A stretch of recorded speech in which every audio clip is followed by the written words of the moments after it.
Pengalaman saya di kelas, Matthew-nya memang baik gitu ya, nggak pernah mengganggu, tapi ya sekali-sekali ada gitu, ada kayak gemes-gemes gitu ya, kayak gemes lihat siapa aja gitu. Nah, jadi kalau belajar dia sangat senang itu ayat Alkitab.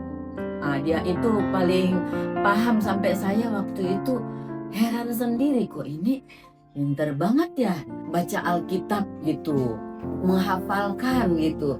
Ternyata memang Matthew punya bakat gitu. Saya tidak tahu dia itu sekarang mau rindu jadi pendeta, semoga tercapai ya. Dan Tuhan izinkan dia menjadi seorang pembawa kabar, kabar baik kepada dunia. Nah, intinya Matthew itu eh, baik dan dia mau bisa dibina gitu, mau mendengarkan apa nasihat. Nah, kalau memang suka mengganggu itu sekali-sekali wajar. Itu memang sifat-sifat usia-usia anak sedemikian gitu. Matthew sekolah seperti biasa di kelas 1 SD, kelas 2 SD juga dia sekolah seperti biasa. Tapi setelah sampai di kelas 2 saya melihat bahwa dia membutuhkan pendekatan yang lebih personal, lebih private. Karena kan kalau di sekolah itu kan satu guru harus menangani 20-an murid gitu. Sedangkan Matthew ini berkebutuhan khusus. Jadi mulai kelas 3 SD, dia sebetulnya jadinya semi ya. Jadi dia juga homeschooling di rumah. Jadi saya menyediakan ada satu orang guru khusus untuk mengajar pelajaran-pelajaran sekolah Matthew.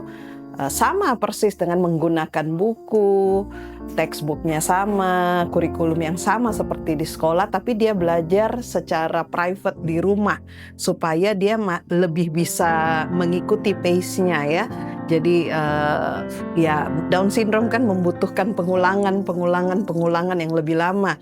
Sedangkan kalau itu dilakukan di sekolah, kasihan murid-murid yang lain. Saya pernah mengajar Matthew gym waktu dia kelas 4. Jadi sangat terkesan ketika Matthew ada di ruang kelas saya. Saya melihat dia ada keterbatasan. Ya mungkin saat ini namanya Down syndrome, kira-kira seperti itu. Tapi ketika saya mengajar dia, saya justru sangat terkesan karena saya melihat anak ini memiliki sesuatu yang luar biasa. Contohnya, dia rajin ke sekolah, jadi semangatnya luar biasa meskipun kondisinya seperti itu. Yang lebih luar biasa lagi menurut saya adalah dia punya daya ingat yang sangat tinggi. Dia mampu menghafalkan ayat-ayat Alkitab bukan hanya 10 tapi ratusan. Begitupun lagu-lagu rohani yang ada di lagu Sion. Nah, anak ini juga memiliki empati yang luar biasa, suka memperhatikan kebutuhan orang lain, suka mendoakan orang yang sakit, dari yang kecil sampai yang tua sekalipun.